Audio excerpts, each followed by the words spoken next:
Boa noite, Floripa. Boa noite, Brasil. Boa noite, mundo. Nós estamos aqui mais uma vez no nossa quinta-feira. Muito bem, no sentido bem, fazemos tudo que é possível para a gente se manter em equilíbrio, apesar dos percalços de cada dia, né? Cada dia é uma aventura, cada dia é um aprendizado, cada dia é uma novidade, tudo é novo para nós, né? E hoje nós temos um tema muito interessante para abordar, não sem antes eu fazer um breve comentário sobre o que aconteceu no nosso estado essa semana e que está em todas as páginas da internet, né? Apareceu na cidade de Ipuaçu, no oeste catarinense, duas marcas redondas, dois círculos redondos em propriedades, um trigal e outro que eu não sei, esqueci agora o nome da planta ali.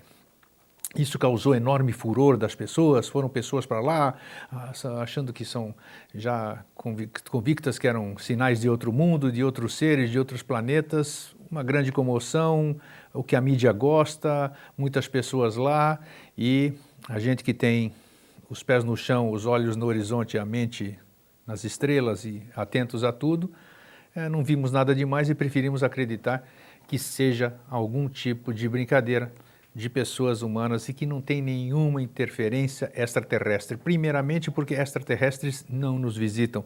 Cansamos de dizer isso aqui no nosso programa Vida Inteligente. Segundo, se inteligências grandes fossem inteligências, elas não mudariam sinais rudimentares para que nós decifrássemos essas grandes mensagens que estariam nesses sinais, não só aqui, como na Europa, e que já foi comprovado, já foi mostrado que são factíveis por pessoas, por organogramas, tudo isso aqui. Dito isso, entramos no nosso assunto de hoje. Muito se falou e sempre se fala sobre Cristo. Quando a gente fala Cristo, todo mundo já cria uma imagem na sua cabeça, aquilo que lhe foi ensinado desde pequeno, dentro da sua religião, qualquer uma que seja, sempre tem o Cristo dentro, principalmente de nós ocidentais. Vamos falar do lado de cá. E sempre há uma grande confusão quanto a isso. Cristo, o que é? É um nome comum, é um nome próprio, é um estado de ser, o que é? Então, por isso, nós resolvemos hoje abordar esse assunto e que hoje trouxemos uma colinha. Colinha não, como o assunto é complexo, nós queremos deixar bem claro, bem explicado, nós queremos seguir isso aqui para que a gente não se esqueça e não se empolgue, porque como você sabe, nós não temos pauta, nós conversamos aqui, tudo acontece naturalmente. E muitas vezes a gente se entusiasma e acaba, devido ao Cronos, esse grande... O Silvio. Isso, o Silvio também, né, que é o nosso Cronos terrestre aqui, o Cronos daqui da Terra. Então, muitas vezes a gente é obrigado, ou então a gente fica devendo alguma coisa. Então, para que isso não ocorra hoje, nós trouxemos uma sequência para que a gente possa abordar e faremos todo o possível para explicarmos o que é Cristo, o que é o... Nossa, vamos por partes, como eu disse. Bom, vou apresentar alguém que vocês conhecem pouco. Boa noite, Jorge. Boa noite, Greg. Tudo bom? Tudo tranquilo, tudo massa, tudo ótimo. Faz 15 dias que eu não te vejo, não tenho contato com você de ordem nenhuma. E raramente, até por e-mail foi raro, né? Isso é. Foi. Tudo bem, está aqui minha reclamação no ar, mas tudo bem. Não tem problema. Eu fiquei fora de circulação uns tempos, uns 10 dias também no período. Tá, eu estava aqui na superfície ou não? Tava, né? Então tá, assim que estamos com o retorno aí, mas tudo bem. É outra voz aqui.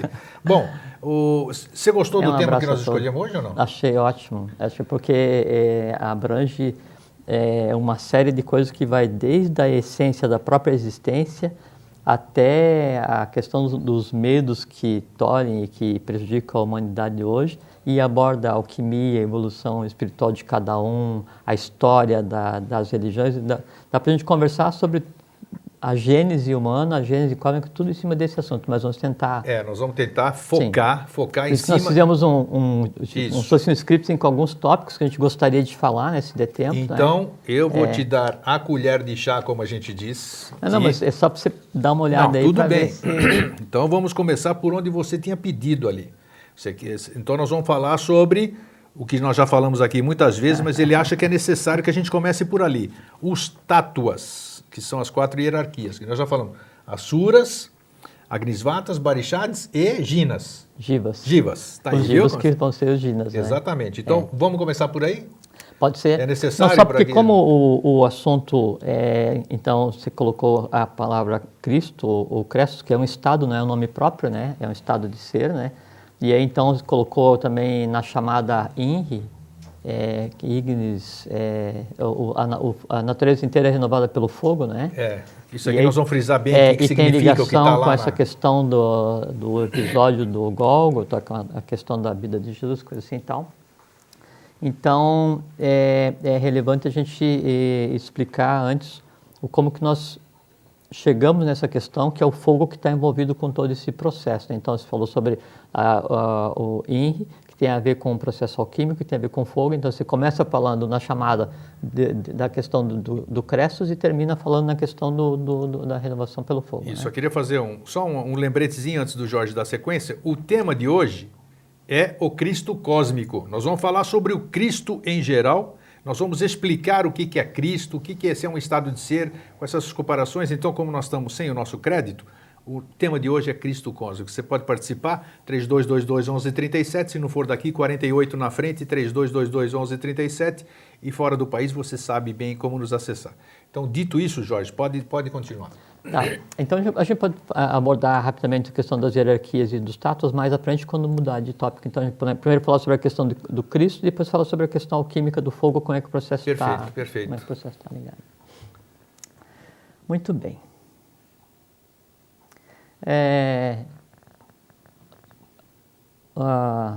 O ser que a história chama de Jesus Cristo, né? Ele existiu realmente, né? Ele fez muito mais do que a história conta, porque a história que a gente sabe a respeito é a história que as religiões contam a respeito dele, né? E as religiões, todas elas, manipularam a história de acordo com a sua vontade, seu desejo, seu interesse, sua maior agressividade com relação à humanidade ou menor agressividade com relação à humanidade. Então, esse ser existiu, não é? Cristo não era o nome dele, Cristo é um estado de ser, né? Perfeito. Crestos, que é o iluminado, um cristificado, um ungido, né? A gente já vai falar sobre a questão da teogonia, onde isso é criado na tradição hindu e como isso veio ter daí lá na época dele, né? E Jesus não era o nome próprio também dele, era... O Yoshua, né? Sim, e também isso tem uma coisa muito interessante. Então, se diz que quando Jesus estava expirando, estava morrendo na nona hora, né? Então, ele teria dito, Eli, Eli, lama sabachthani, né? E aí, então, as igrejas traduziram, as religiões traduziram como Pai, Pai, porque me abandonasse?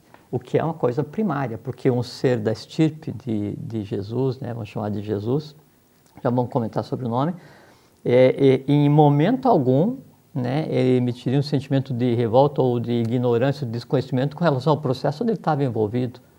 Né, foi parido de maneira adequada, teve a vida inteira de maneira adequada e fez a coisa que ele tinha que fazer por opção própria, então jamais ele dizia, Pai, Pai, por que me abandonaste?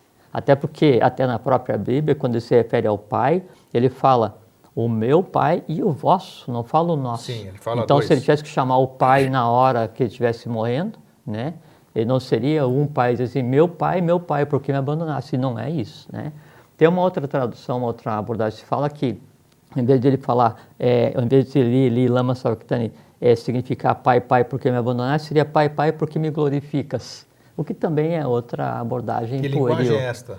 Sânscrito, aramaico? Não, aramaico, Eli, lama sabachthani. E aí vem a questão do nome dele, né? Então, o Jesus, ou o Yoshua, então, historicamente, se diz que o nome dele seria Joshua ben Pandira, não é? Só que, inclusive, o nome Joshua não é um nome próprio, né? Ele é uma categoria de seres, né? Aí, com relação a essa questão do Eli, Eli, lama sabachthani, então, assim, Jesus, dos 13 aos 30, ou Joshua, ou o nome que seja o nome próprio Sim. dele, né? Então, ele foi instruído em várias ordens reservadas, ordens secretas, para ter consciência, né, e se inteirar do que realmente havia para fazer. Que ele veio para fazer a união do poder espiritual com o poder temporal, onde ele representava o poder espiritual, governou todo o mundo, e Roma representava o poder temporal, os dois unidos, então a humanidade hoje teria uma outra história. Assim como tantos outros cristos que o precederam. Foi da mesma forma que aconteceu com Sem eles dúvida, também, né? assim como tantos outros, Joshua, que os precederam, porque não é um nome Perfeito, próprio. é bom a gente Não, deixar claro isso. E só que cada um agiu em um ponto do globo voltado para um povo específico, Claro. né? Quetzalcoatl, Manco Capac, o Ísis de Osíris, Pitágoras, o primeiro Menés egípcio, todos eles, né? Buda, Krishna, Orfeu, né? Zoroastro. Apolônio de Tiana, Zoroastro, Sim, todos esses que nós já Quetzalcoatl, citamos. Perfeito. Isso é bom e frisar para outros saber. menos conhecidos, como por exemplo, o filho de Manco Capac, Mamaoclo, que o Sumé, que aí trouxe os tupis, Sim. Brasil acima lá para cima. Foram tão importantes quanto. Assim, não é nem tão Nem quanto, importante, era a própria criatura, né? Criatura, É o próprio, na sua devida época, exatamente, na sua devida localidade, como Então, você disse. as iniciações, todas as iniciações antigas, né, desde antes da raça ária, né, até na época da Atlântida, né, então tinha um conjunto de processos que derivaram várias ordens, uma das quais era a ordem do Nazar, que dava suporte à existência do Joshua Ben Pandira, por isso que chamavam de Nazareno, não porque tinha nascido em Nazaré, né, porque ele pertencia do Nazar, que era túnica branca e faixa branca e cabelo mais comprido. Mas então, o Joshua, o Jesus histórico, ele foi educado durante um determinado tempo em Kut, a grande pirâmide, Kelps, no Cairo. No Cairo tem a pirâmide que a gente vê e tem uma exatamente igual inversa. Inversa, tá. E aí ali então é um templo iniciático e se liga a uma que existe embaixo da Esfinge. Sim. Né, que logo por isso no período dos 13 aos 30. Sim, um dos lugares que ele teve na deserto da Líbia, outra paternidade, sim, teve nesse período dos teve 13 na aos Índia, 30. exatamente. Tá. E aí um dos processos de iniciação que tem na pirâmide, porque ele passou na ordem lá na pirâmide de Kelps. Então, depois de todas as provas, então você passa a ser um Yeshua, não escrito da mesma forma, Yeshua, né? É um filho do sol. Né? E quando você se transforma num Yeshua, que é o filho do sol, então você proclama, você diz uma frase esotérica, né? Uma fórmula mágica, que é a mesma que seria dita desde a época da Atlântida, que é Ali Ali Lich Shebitni.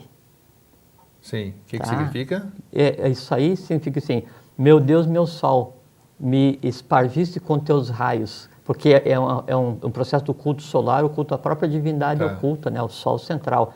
E aí isso, então, traduzido, perdido na história, deu o Eli, Eli, Lama Sabachthani. É o Ali, Ali, Li Shebitni.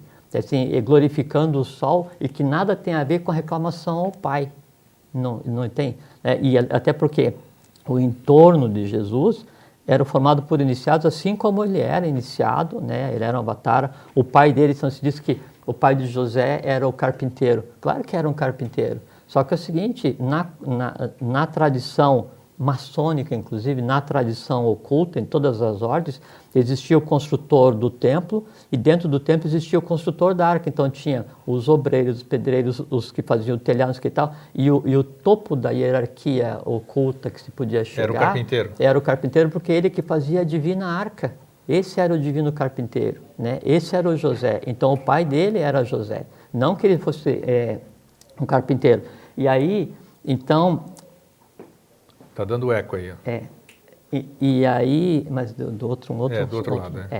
E aí então se diz, agora piorou, aí então se diz que ele nasceu numa manjedoura, né, e foi cercado pelos animais, pela vaca, mas isso aí tudo é tradição hindu, tradição do sânscrito, né, e porque na tradição, então o que significa? O que era simbolicamente essa manjedoura, então? Sim, é o apta, né, o lugar do nascimento da divindade, sim, né? Apta, e a vaca, né, dos animais que estavam em volta, é o próprio verbo solar, que é o vak, né, que é o verbo solar. E o pai e a mãe de Jesus estão tidos como carpinteiro e Maria, na tradição sânscrita, que daí foram os mesmos que deram origem a Krishna, a Buda. Sim, perfeitamente. As histórias são exatamente iguais. Todos eles Então, na tradição, todos eles têm a ver com o carpinteiro, né? E assim, quando Jesus nasceu, é dito que ele nasceu na manjedoura, ou se diz que ele nasceu numa caverna, né? Porque assim, na tradição hebraica... estábulo, né?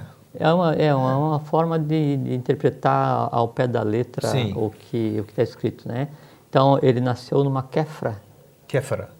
Kéfra é a palavra mesmo que designa templo ou caverna. Então ele nasceu de uma caverna, ele veio de uma caverna, só que todos os iniciados vieram de uma caverna, uma alusão direta ao fato da origem deles. O mundo dos subterrâneo. mundos subterrâneos, sem dúvida nenhuma. Só queria que eles. você soletrasse o título. Yoshua, então, não é um nome, é um título. Você poderia soletrar como é que é isso aqui? É SCH, depois a gente pode pegar isso aqui. É SCH. SCH? É SCH. Não. Não é Yoshua? Não. Depois é que daí, da mesma forma como o Ali Lichbitni derivou para Eli Lama Sabachthani, né? Eles mudaram esse título, que é um título esotérico de determinada ordem, para a tradição hebraica, e aí virou isso aí um nome comum, que é Yoshua. Então, o original como é que é? É SCH. SCUA, Yoshua. SCH? SCUA. UA? É. Nossa a pronúncia senhora. E aí isso aí derivou para o que a gente entende como Joshua, ou Jesus, depois onde vem lá no INRI, né, que daí tem INRI, que é Jeshu Nazareus Rex Judiorum, né? Isto, Jesus Nazareno, rei dos judeus. O que é uma interpretação também criada pelas religiões e que não tem nada a ver, se aproxima muito mais da questão alquímica, que diz que daí tudo é transformado na Não podemos entrar agora, né? Vamos entrar mais para frente, né? Bom, tá. Então, essa questão da gênese do Joshua, então, fala que ele nasceu em 25 de dezembro, né? Sim. Por quê? Porque daí então tinha uma festa já dedicada ao Sol, sim, né? A Mitra. Sol Invictus. Natalis Solis Invictus, exatamente. Né? Que era 25 de dezembro. A igreja pegou e colocou nessa data. Que é o solstício de inverno, né, deles. Exatamente. Do hemisfério norte. E era o culto a Mitra, um culto solar, né? Assim, porque todas as tradições têm o culto solar. Perfeitamente. Porque o culto solar é o culto ao fogo, né? E o solar é o sol oculto. E o fogo é a própria gênese, a própria divindade expressa no plano da matéria, que a gente já vai chegar nisso daqui. Bom, então, aí com relação ao Jesus, né? Essa questão dele ter reclamado na cruz não procede, né? Do INRI não procede, não tem nada a ver com a questão disso. Ele veio para fazer a união do poder temporal com o poder espiritual. O pai e a mãe dele, então, não eram carpinteiro, e a Maria que não tinha função, né? Não é nada disso, né? E a tradição, então, fala, por exemplo, assim, tem um instrumento para fazer fogo esotericamente, ocultamente, que chama Pramanta, Pramantha. Sim, esse termo eu conheço, mas como é que é? Ele é um instrumento para fazer fogo. Tem o Pramanta e a Arani. Então, assim, o Pramanta é o pai e a Arani é a mãe. Sim. Da onde, inclusive, se origina a suástica. Então tem a sovástica, que é usada pelo nazismo, perfeito, né, e a suástica que é diferente. Que roda contra a lei, e tem a suástica que roda a favor da lei. E a suástica, ela é o Pramanta, sim, é uma cruz de madeira, né, como se fosse a suástica, e para não se mover é colocado quatro tarraxas, né, no furo tem um buraco, isso é o Pramanta. E aí tem o Arani, isso é o Arani. Né? E aí junto eu tenho o Pramanta, né? E aí o Pramanta em contato com o Arani, exatamente. Só que daí isso é um processo hermético, porque então eu digo que Arani em conjunto com o Pramanta, né? Ele gera um filho. Sim. Né? Esse filho tem o nome de Agni, sim, que é o fogo. Quando o Agni surge, aí então é derramado manteiga clarificada, para que daí o fogo cresça. Então é o fogo ungido.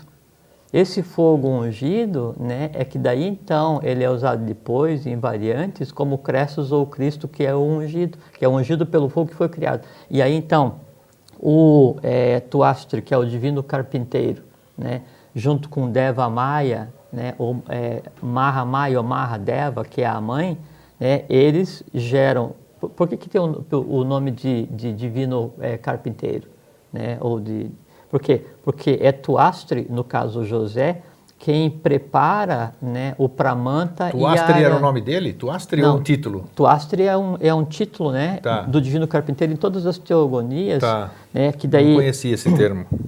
Então, Tuastri junto com Mahamaya ou Mahadeva, que é a mãe, Tuastri é o pai. Tuastri prepara o madeiro, né? Prepara o Pramanta e Arani, para daí com a fricção gerar Agni. Só que daí gera-se dois Agni. Um Agni que é filho de Tuastri e Mahamaya, né? Que seria o espírito do fogo. Né, e se gera o corpo do fogo, né, que seria a ação do Pramanta com Arani. Então já se criou duas variantes. Sim. Né? A partir dessa tradição, né, e aí então, quando Tuastri com Mahamaya ou Mahadeva gera Agni, então ele é gerado num Apta, que é o lugar da divindade, e ele é considerado um Akta, um ungido, porque tem a questão da manteiga clarificada. E aí esse conjunto de valores é que daí ele dá então todas as teogonias que vieram depois. Se pegar toda a história de Krishna, de Orfeu, Buda, do próprio Joshua, né, todos eles passam por assim, um pai carpinteiro, uma mãe virgem, né, com o nome de Maria, que deriva de Maya, né, que seria a grande mãe da própria existência. Né, E aí tem o Agni, que é o filho, aí então o conjunto dos três dá as variantes para todas as teogonias. E isso deriva integralmente para a história de Jesus. Quando é que a gente pode fazer essa ligação para ficar claro, assim, para mim também, eu creio que para os telespectadores, que é interessante, eu sei que tem muita, mas eu não sei o momento certo que nós vamos pegar o gancho. Vamos escolher o que falar para a gente conseguir falar. Exatamente, vamos fazer, hoje, já que você... Porque se a gente for pegar assim, só a história verdadeira do Joshua, nós vamos deixar de falar muita coisa. Não, a gente fica alguns meses falando. Exato, não eu quero falar sobre o seguinte, você falou do Jesus... E o Jesus, né, então ele fala... essa questão da ligação do poder temporal com o poder espiritual, né? Isso. Então, quando ele está lá na cruz, né? Então aí tem um entorno dele, né? Então, tem Nicodemos e José de Arimateia, que o acompanharam antes e o acompanharam depois do Gólgota, e, né? Sempre acompanharam os avataras, né? São seres de alta estirpe e por que a gente nunca fala, quando a gente conta a história, por que a gente nunca fala do gêmeo? O gêmeo na história, como é que ele fica? Sempre tem um que... que aparece mais? Sempre, como é que é essa questão? Mas é sempre assim.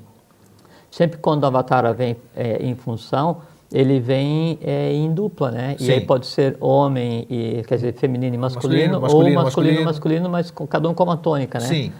Quando tem função manúsica, é a função de geração de filhos, né?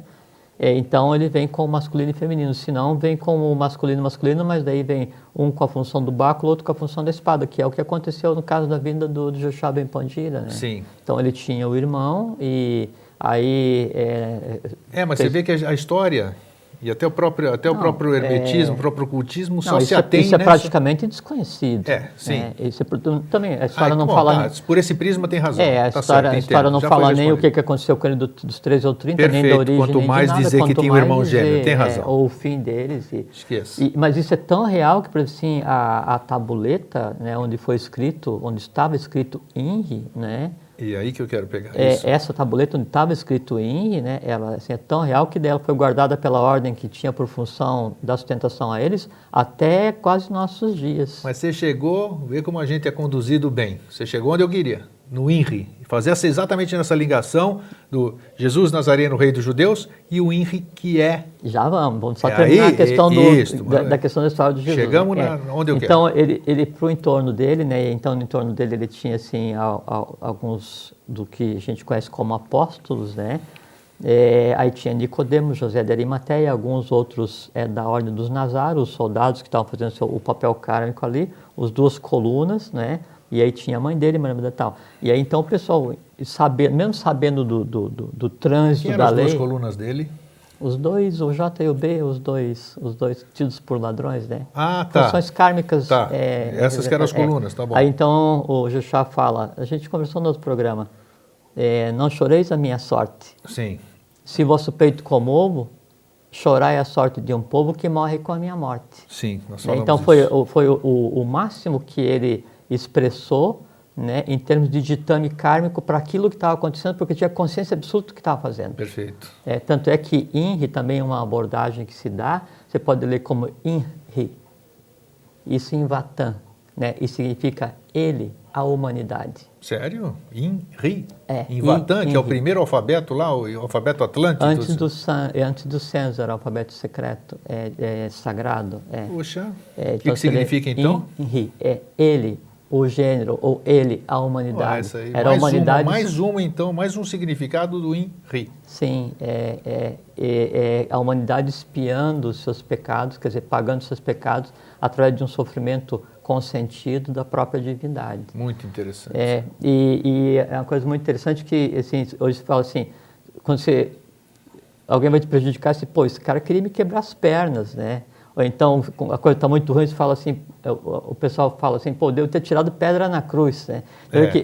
Isso tudo tem a ver com essa questão das 8, 9 horas do Gólgota, porque de uma maneira incorreta, por isso assim, o mito da cruz, né, ele vem desde o início da raça ária, né, e perpassa por todas as ordens iniciáticas que existiram até então, e não tem nada a ver com dor. Não é o tema de hoje, mas a cruz não é um troço triste, um negócio de dor e tudo isso aqui, mas estou dizendo que daí se associa a questão da cruz, ela tem porque até hoje é usado, né, assim, é como se o martírio da divindade fosse perenizado para fins econômicos ainda hoje pelas religiões. Isto. Né? E então, por isso que eu falei da questão dos ditados, que daí então tem os ditados que falam assim, pô, eu queria me quebrar as pernas, eu devo ter tirado o pé na cruz. Então você liga todas as coisas ruins que acontecem no dia a dia, sempre aquele evento que não foi nada disso. Foi um evento consciente, a divindade sabia o que estava acontecendo, né? Não houve a questão da morte física, depois foi feito um processo, seguiu o caminho dele, sabe? A ordem que dava suporte continuou dando suporte, os elementos envolvidos naquele acontecimento que é conhecido, chamado de tragédia do Gólgota, permaneceram, e foi dito que por 2000 anos a humanidade expiaria, né, o que ali foi o que aconteceu, porque foi interrompido o trabalho da divindade, houve crime de lesa divindade, lesa evolução, lesa humanidade, se gerou um karma que tinha a ver com o karma romano, com o karma Não era para ter terminado assim. Não era para ter feito a união do poder temporal com o poder espiritual, né? Aí a coisa teria tomado uma tônica completamente diferente, mas não era a hora ainda, não é? Isso aconteceu logo em seguida. Tá? Então, essa questão, ela envolve toda a questão da gênese humana, né? Mas tem uma tradição muito mais antiga do que esse evento de 2000 anos atrás, que foi verdadeiro, só que completamente desconhecido por falta de oportunidade, por falta de necessidade e por imposição de domínio das religiões. Com certeza. Basicamente isso. Então, continuemos. Muito bem. Então, a gente abordou a questão do INRI, da questão do evento, de onde então veio aí o termo, né, que é INRI, Ignis Natura Renovatur Integra. Muito interessante. Ignis Natura Renovatur Integra. O fogo, pelo fogo se renova toda a natureza. Perfeito. O que isso tem a ver com estar em cima da cruz e com Cristo? Mas tu veja assim, que isso é uma interpretação alquímica, sim, né, de uma fórmula, porque assim, cada letra ela é um símbolo mágico. Por assim, se você pegar de onde é que veio também o nome Joshua, o Jeshu, né? Então você tem Yod, Ré, Val, Ré, né? Em hebraico é o próprio nome da divindade, que era o nome inefável, que não devia ser dito, por isso falava assim, não usar o santo nome de Deus em vão. Exato. Então não era dito, né? Não ser assim nas escolas ocultas, né? Só que você pega o Yod, Ré, Val, Ré e coloca o Shin, que é o hálito divino no meio, né? E isso então deriva já ao Jeshu. Então, pode dizer que tudo que é dito, tudo que se sabe a respeito da história, né, desse ser, né, ele é analisado de um ponto de vista simbólico, não real, né, não tinha nada a ver com o nome dele. Então, até o caso do INRI, né, e aí vem a questão de colher o sangue dele no Santo Graal, vem a questão da lança, que aí o Longino, então, teria matado a divindade, só que daí se diz que ele teria matado, ele adquiriu uma função kármica, mas na verdade era em função da lei, porque por conta de ele ter morrido, então não foi preciso nem quebrar os joelhos da divindade, nem apedrejar, então ele teria feito um trabalho em função da lei, tanto é que depois ele acompanha a divindade na próxima vinda, né, ele sabe o que acontece, esse tipo de coisa assim tal. Então, o INRI, esse INRI alquímico, que diz que o fogo renova toda a natureza inteira se renova pelo fogo, ele é uma das abordagens, né, do que estava escrito ali. E estava escrito ali. Né? Agora, o que significa, né? Aí a gente pode ser a questão do Vatan, pode ser a questão do processo alquímico, então ainda tem várias variantes, e tem a questão da abordagem religiosa, tem várias. Com relação ao processo alquímico, o que a gente vai falar agora é como é que o fogo entra nesse processo. Perfeitamente, eu acho... E é muito plausível essa questão do uso do simbólico e alquímico, né? Porque pela estirpe, pelo ser que era Joshua Ben Pandira, né? Pelo ser que era essa divindade, esse avatara, e pelo processo de iniciação que ele passou e pelo berço da onde ele veio, né? Então, o fogo e o culto solar, o culto à divindade, o seu culto, era a tônica da própria existência dele, ele era uma divindade solar. Eu percebo que isso aí tem muita coerência e é mais profundo ainda, porque o fogo, o que ele faz? Como diz aqui, o fogo transmuta tudo na natureza, né? Ele transforma.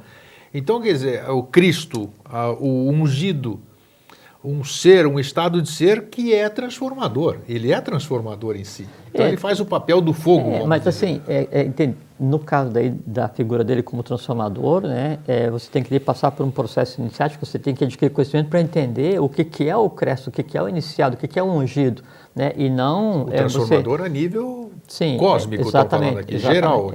E não aí interpretar como transformador, tipo assim, eu me dedico a cultuar misticamente, religiosamente a figura, e isso vai me transformar. Exatamente, é um troço muito mais amplo. Isso é crime de lesa à evolução, de lesa à própria divindade em si, lesa à humanidade em você mesmo. Então isso não pode ser. Tá, então onde se dá o casamento? Vamos lá. Então, partindo do princípio da abordagem alquímica, né, do ignis natura renovatur integra, né? Todo o processo de evolução, toda a divindade, ela se manifesta através do que a gente conceitua como fogo. Sempre. Bom, também tem acho que a gente pode falar aqui, o mantra Agni, ao fogo, isso pode ser falado.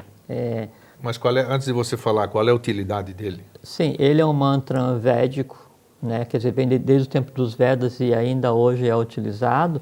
E o estudo desse mantra, ele mostra os níveis de interferência do fogo, desde a questão humana do dia a dia até o sol espiritual. Então, entoando esse mantra... Não, eu vou falar a letra, a música, sim, o tom não. Tá, o tom não, só a letra, Só a letra, que a letra é lícito. O tá, tom, e você não vai entoá-lo, mas a pergunta é, entoando esse mantra... Não,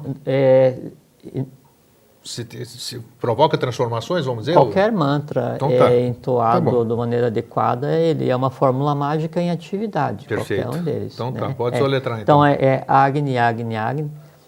Tu que ardes no lenho, que te levas em chamas brilhantes no altar, tu és o coração do sacrifício, o voo audaz da oração.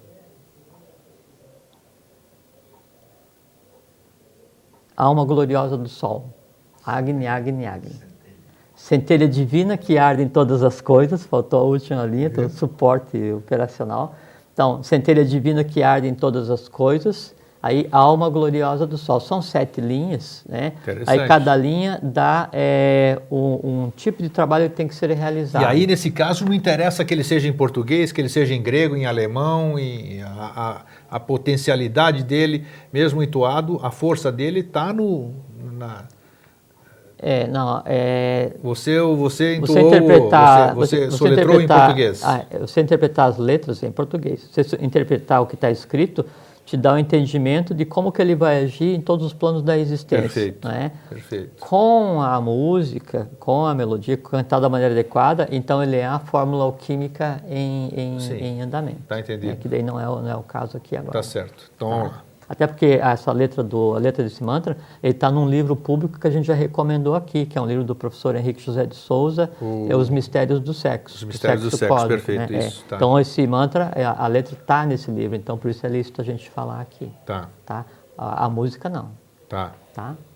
Bom, aí então chegamos na questão do fogo. Isso. Né? Aí, então, como que o fogo ele opera, como que ele se manifesta e como que daí então ele transmuta, né? Ele serve como um processo de transmutação de tudo que a gente conhece como matéria existente. Então a gente já abordou aqui várias vezes a questão das hierarquias, né? Isso. Então os Asuras, Agnisvatas, Barixades e Jivas, são as 3 hierarquias e mais a 4ª que somos nós. Então, nos Asuras o corpo mais denso era o hálito, era o ar, né? Nos Agnisvatas o corpo mais denso era o fogo, né? De onde daí então deriva o fogo. O Agni, o fogo Agnisvatas vem assim? Exatamente. Tá. E depois, na hierarquia dos Barixades, o corpo mais denso era o que a gente conhece hoje como água. Tá certo? Depois no Jiva é o que a gente conhece hoje como terra, que é a nossa existência. Bom, então eu dei a base para a criação, para a existência do que se conceitou como elemento fogo.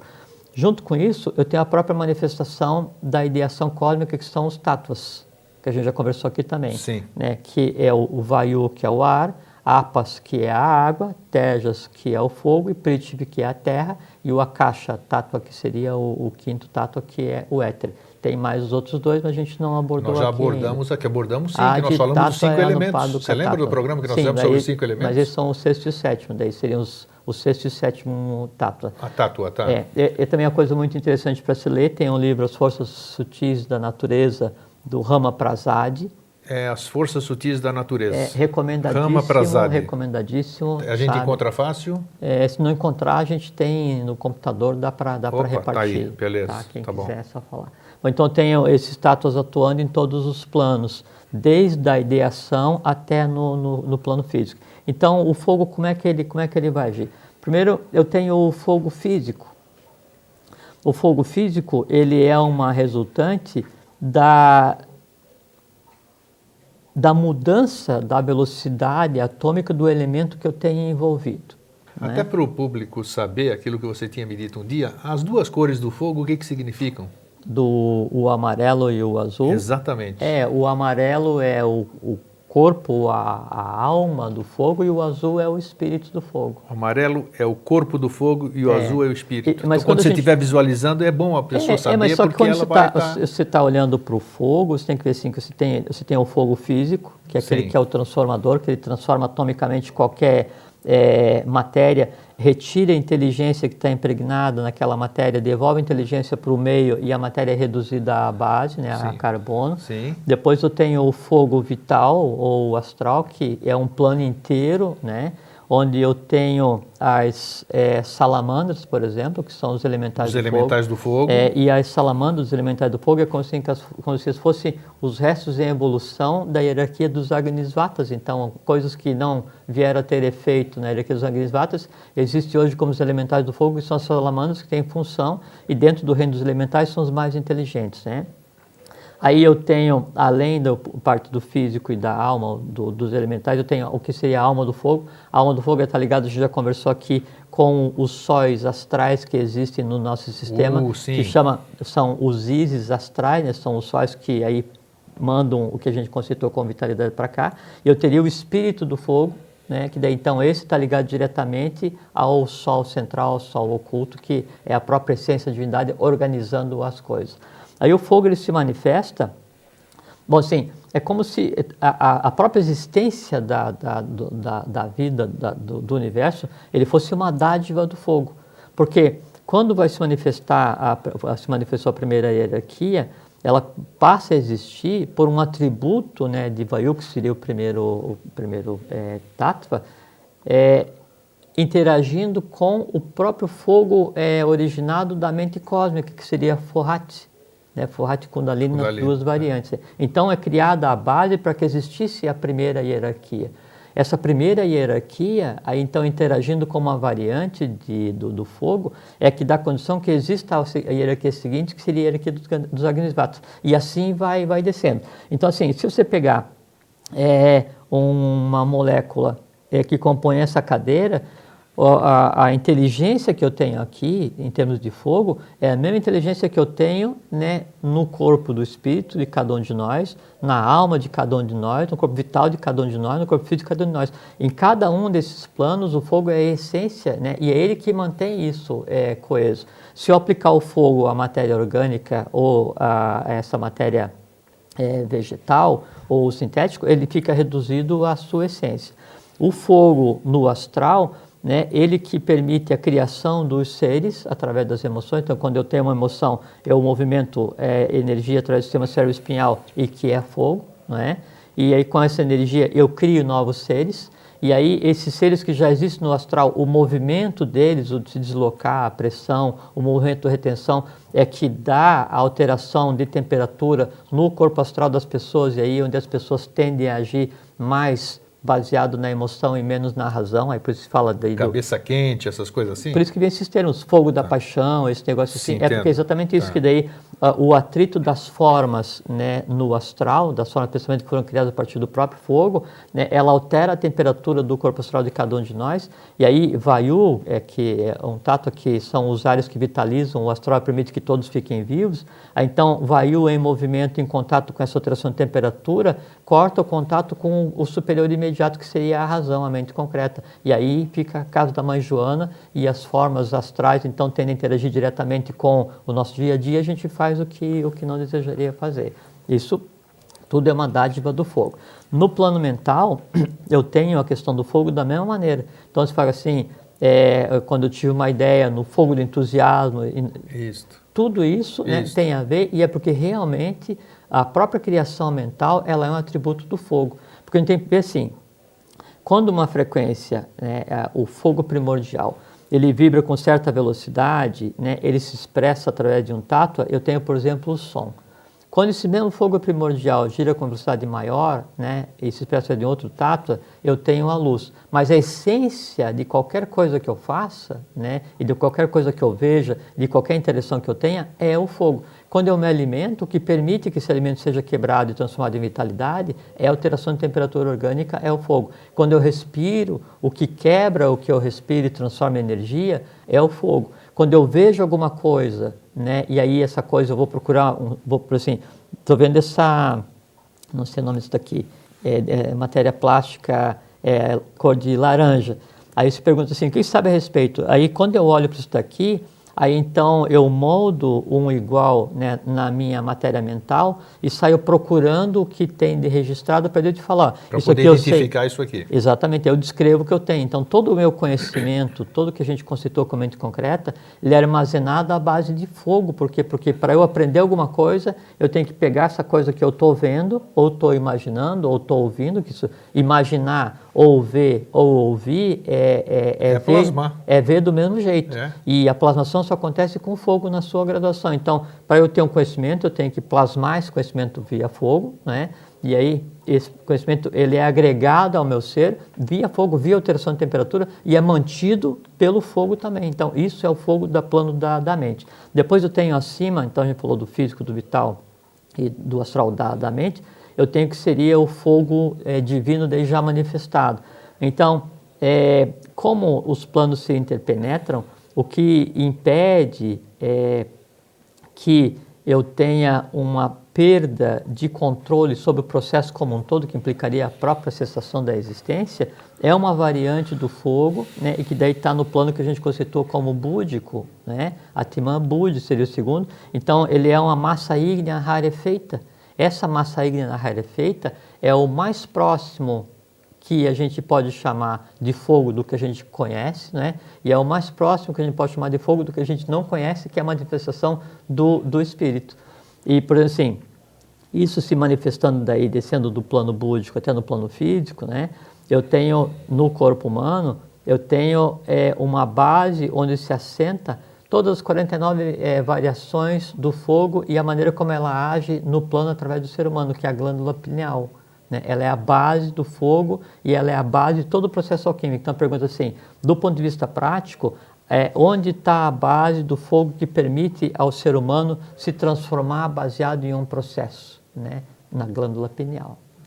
São 49 variantes do fogo. E aí, como é que o fogo se expressa em termos de polaridade cósmica? Nas duas forças que se conhece, uma é Kundalini, que disse que se conhece, mas é usado incorretamente, né? Sim. E outro é Forrat. Então, um é masculino, outro é feminino, um é positivo e outro é negativo. O conjunto dessas duas, né, graduadas através das 49 inteligências que eu tenho na glândula pineal, que me permite então fazer o que a gente conceitou como um processo alquímico para chegar à iniciação. Através daí dos chakras, você já falou, né? Já. Ouro, prata, cobre, mercúrio, chumbo, estanho, ferro, estanho e chumbo. Né? Aí, então, transformar em chumbo em ouro é fazer o quê? É usar o fogo. Transmutador. Né? E a gente conversou sobre como é que é o processo da alquimia, como é que é o mercúrio age, como é que é transformado, esse tipo de coisa. Exatamente. Duas perguntinhas que eu não posso deixar de fazer. Qual é o significado e o que o povo tanto busca, o ser humano busca, e tão divulgado, o que vem a ser, na sua interpretação ou da forma verdadeira, o Cristo interno? E depois você já pode pegar o embalo e já definir o Cristo cósmico, que todo mundo busca.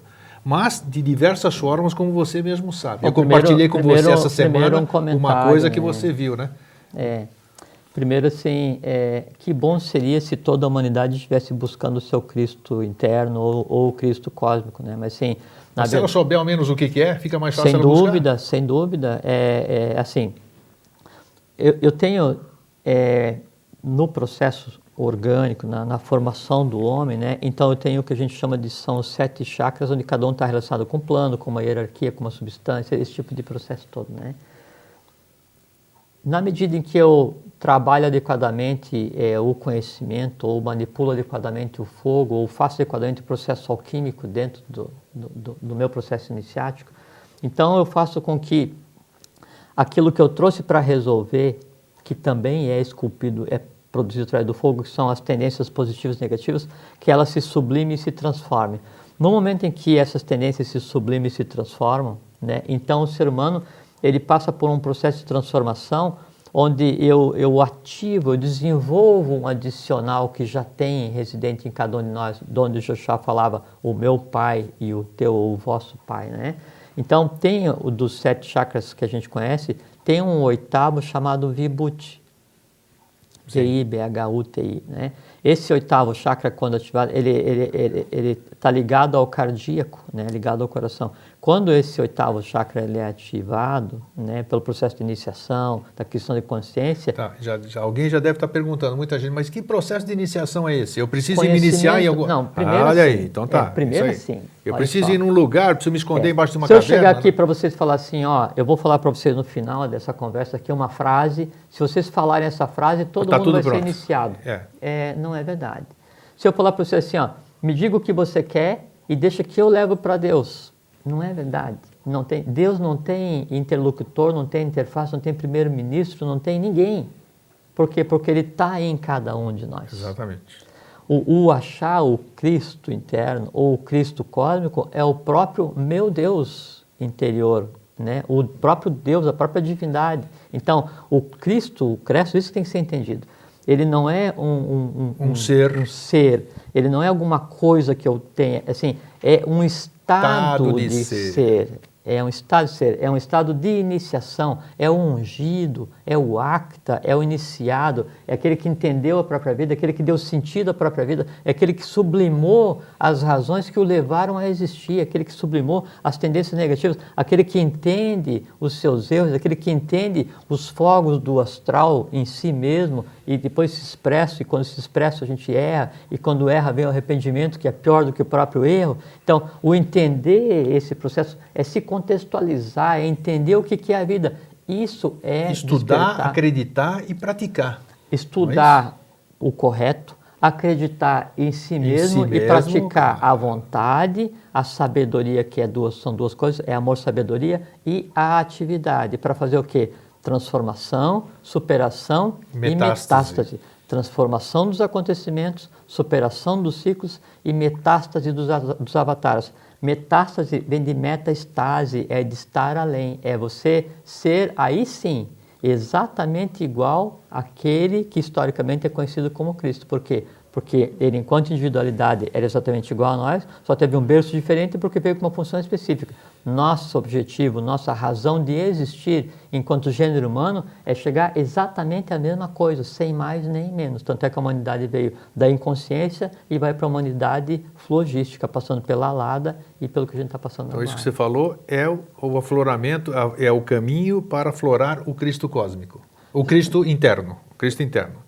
E o Cristo cósmico que todo mundo fala, que aí, não, claro, nós já vamos ver, todo mundo, quando a gente fala, que você falou, nós já falamos de memória, né? E a gente levanta os olhinhos para cima e já busca em algum lugar, né? Seria mais fácil lá para baixo. Mas aí é que tá, mas essa mania, isso que eu digo, Cristo cósmico, mas sabe de onde longe, que vem o hábito de você olhar para cima à procura de Deus? Sim. Né? Isso é uma coisa quase instintiva. Primeiro pela ignorância, no sentido de desconhecimento que a divindade está no seu interior. Né, de cada um. Tanto é que quando o discípulo vai procurar o mestre, ele encontra a primeira vez fora e a segunda vez dentro de si mesmo. Aí ele é um acta, ele é um ungido, ele está num processo de iniciação. Mas o hábito de se olhar para o céu, para o cosmos, é primeiro porque tem a questão de toda a história que precedeu a gênese humana, que são as estrelas. Mas a razão mais forte para se fazer isso... Como é que é aquela... Repete aquela frase, quando o homem se ilumina, uma estrela se apaga? Sem dúvida, isso, né? Exatamente. Eu gostei dessa frase. Porque cada mônada, cada conjunto aqui, ele é o resíduo kármico de um sistema estelar inteiro, para a importância que tem a humanidade. Aí então se olha para o céu, né, em busca da divindade, né, é por conta do Sol. Por isso que eu tenho, por exemplo, na época do Egito, o culto solar, o culto ao Deus Sol. Sim, o Ra. Tem diversos nomes, exatamente, né? Mas o culto solar ele é uma tradição que vem desde a época da Atlântida, por quê? Porque na expressão do Sol eu tenho o que seria o mais próximo visualizável da divindade manifesta, que é o próprio Sol oculto. Lembra-se que o Sol oculto ele pulsa no movimento de sístole e diástole a cada 11 anos, então o que sai do Sol oculto passa pelos sóis, que são os ísis do cósmico, do astral, vem pelo Sol físico que a gente vê que é um conglomerado eletromagnético. E aí passa por todo o cosmos, né? E volta, e quando volta ele leva junto as impurezas da existência humana, e isso são as manchas solares, então esse movimento de bater, que demora 11 anos, né? Então é a divindade espargindo o seu hálito num processo alquímico para que a vida aconteça. E esse espargir o hálito, esse batimento do sol oculto, isso é o fogo em todas as suas variações, mantendo a vida. Por isso que eu olho para o sol, eu olho para o céu em busca de Deus, né? É porque é a divindade oculta que é o sol oculto, o sol espiritual. Eu estaria errado se eu dissesse que quando eu acesso o meu Cristo interno, eu estou ajudando a manifestação do Cristo cósmico? Sim. Está certo ou está errado? Está errado. Está errado. Está errado porque não existe isso de... O que seria então? O Cristo interno entendi. Agora o cósmico o que seria? Não é que não existe isso de um Cristo cósmico e um Cristo é o Cristo interno. Cósmico que tanto falam? Não, é porque assim, é que geralmente as pessoas vão por esse caminho porque elas acham assim que a divindade está fora, o Cristo está fora, e aí e assim, na melhor das hipóteses eu consigo fazer com que surja o meu Cristo interno para daí o meu Cristo interno se comunicar com o Cristo cósmico, que é um outro. Não é. A divindade isso é única, né? E a divindade reside no meu interior. Tanto é que quando eu desenvolvo o Vibhuti, né, aí em mim se desenvolve o pai e mãe cósmicos. Sim. Entende? E isso é o máximo da iniciação. Por exemplo, assim, qual é que é a diferença entre nós e Joshua? Pitágoras, né? Quetzalcóatl, Mancapac, Mamaoclo, Menes. Eles tinham mais consciência de nós do que nós do conhecimento Começaram deles. A trabalhar mais cedo. Perfeitamente. Entende? Começaram a trabalhar mais cedo. Aí vem de uma gênese distinta, são gerados. Essa é a verdadeira realeza. Não tem nada a ver com as famílias reais que hoje dominam os povos no planeta e se dizem, né, reais. É porque de início quem dirigia os povos eram os seres divinos, as hierarquias que desceram para auxiliar a humanidade. Como na época da Atlântida, os reis de Edom, os reis de Edom, tipo assim. E então, por conta disso, então, se usurpou esse conhecimento, esse status, e diz que hoje então tem as famílias reais que não são real coisa nenhuma. A família real que existe é o Apta. Por quê? Porque essa família real, o Apta, é a mesma família real que existia na Atlântida e que sempre existiu. Né? Fora disso, é conversa. Aí então, esse processo de eu buscar um resultado fora é que faz com que eu diga assim, não, o meu Cristo interno e o Cristo cósmico. A divindade... Você falou que toda vez que a gente alimenta alguma coisa que a gente cria, a gente vai dando força para ela, né? Sim, sem Por dúvida. isso que eu pedi o esclarecimento do Cristo cósmico, porque tem um aspecto positivo que é melhor você buscar o Cristo cósmico do que esperar que ele venha te ajudar a ganhar na loteria. Né? Ou te ajudar a resolver uma questão amorosa, ou um problema financeiro, ou reclamar dele. E assim, quando você reclama assim, tá, e aí? Por que está essa bagunça? mesmo que existisse, né, uma criatura barbuda sentada em algum lugar olhando de todos os bilhões de seres da Terra, só para você, é o seguinte, o teu código de linguagem ele não entende. Por quê? Porque não tem como verbalizar. Então se podia era pensar. Aí sim. Isso mas é não tem importante, quem isso é escute. importante. É. Por isso que o pensamento também é baseado no fogo, e ele é criador, e assim, quanto mais abstrato é o pensamento, quanto mais elevado é o pensamento, quanto mais em prol da humanidade é o pensamento, né, maior é a abrangência dele, porque quanto mais elevado é o plano que eu estou criando, menor é o trânsito. Quanto mais denso o plano... Perfeito, claro. A distância é mais longa. Lógico. Quando assim, eu estou aqui nessa sala e eu grito, né? Então o meu grito vai só até ali na porta, por causa do isolamento acústico. Se eu estou em um túnel, eu grito, então meu grito vai até o final do túnel. Quanto mais elevado o pensamento, maior é a potência, e mais ele se propaga, e mais ele atua. Aí então o pensamento adequado, com a vontade adequada, com a ação adequada, aí se transforma em um evento físico. Em Isso síntese, é magia. pensar mais, falar menos. Sem dúvida. Essa aqui, pelo Sem menos, dúvida. é o que eu tenho lido, que era a instrução do passado, né? Não, mas é isso passado, mesmo. assim, era... É isso mesmo. Ou ouvir mais e ver mais. Exatamente. Por isso a gente só tem só uma boca e o resto dobrado, né? Dois lados de cérebro, 2 olhos, 2 narinas, 2 ouvidos E uma boca só. Exatamente. Até porque a questão da verbalização é um processo de responsabilidade, né? Porque ele tem o mesmo poder de criação, que eu tenho 2 aparelhos de parição de seres, de criação de seres. Um é um aparelho masculino, né, de geração física, e outro é um aparelho de geração de verbo. Eu crio, quando eu falo, eu crio. Tanto é que mais à frente a criação ela passa a ser baseada não na criação sexual. Gostei. Vamos ver se a gente não esqueceu nada. Temos 5 minutinhos e eu quero... Ah, não, disso aqui, né? Opa, claro que sim. Tem aqui o livro de Dzyan. Pode falar sobre essa frase aqui, ó? Pode, se quiser ler. Bom, antes de mais nada, diga para o nosso público telespectador tem duas coisas que é importante falar. Primeiro você fala assim, rapidamente, o que é o livro de Dzyan. Então assim, Helena Blavatsky, HPB, é Helena Petrovna Rafadeev Blavatsky, né? Era um ser de alta hierarquia, uma iniciada, e que tinha ligação profunda com o Brasil. Sim, sim. E então ela teve por função criar um movimento dentro do chamado itinerário de Ió, que era fazer com que os Estados Unidos assumisse seu papel perante a evolução. Aí, então ela começou nos Estados Unidos no movimento teosófico, né? A teosofia. E aí veio para o Brasil.